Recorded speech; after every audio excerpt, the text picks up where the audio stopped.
Magandang araw, Pilipinas! Ito ang Valiente News hatid sa inyo ng Office of the Vice President. Libo-libong mangrove propagules ang itinanim ng mga kawani ng OVP sa Balanga, Bataan, habang OVP Bicol Satellite Office nagsagawa rin ng malawakang tree planting activity sa Camarines Norte. Ang buong detalye, alamin natin sa ulat ni Maribeth Adlawan.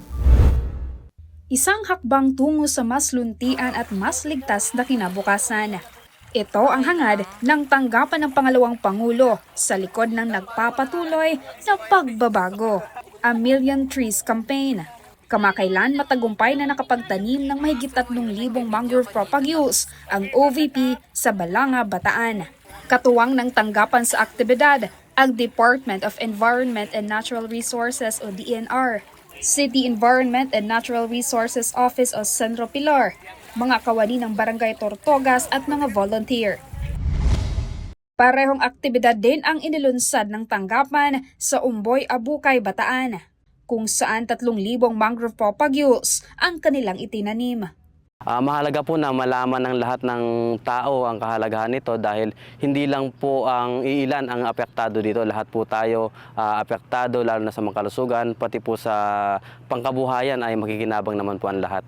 Maraming salamat po sa patuloy na pagsuporta sa pangangalaga ng ating mangrove at paglilinis ng ating mga kapaligiran sa mangrove. Sana po magtuloy-tuloy po tayo magtulungan para po mapagtagumpayan po natin ang ating mga mitiin.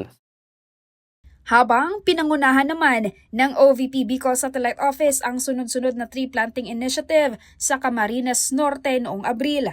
Base sa datos, umabot sa 1,000 nara at fruit-bearing tree seedlings ang kanilang itinanim sa bayan ng Santa Elena, habang 4,000 mangrove propagules naman sa baybaying bayan ng Kapalonga at Mercedes.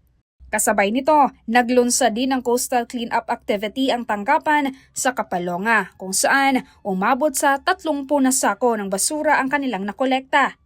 Sa kabuuan, umabot na sa mahigit 1 milyong mga puno ang naitanim simula inilunsad ang pagbabago, A Million Trees Campaign ng OVP noong 2023. Layunin ng aktibidad na mapangalagaan ang kalikasan sa pamamagitan ng pinagkaisang kilos ng mga komunidad at ng pamahalaan.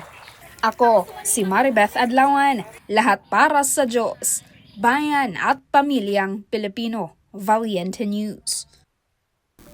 MTD beneficiaries sa Cagayan Valley Region, kilalanin ang kanilang mga napiling negosyo, alamin sa susunod na episode. Ako si Claudette Loreto. Mahalin natin ang Pilipinas. Maraming salamat.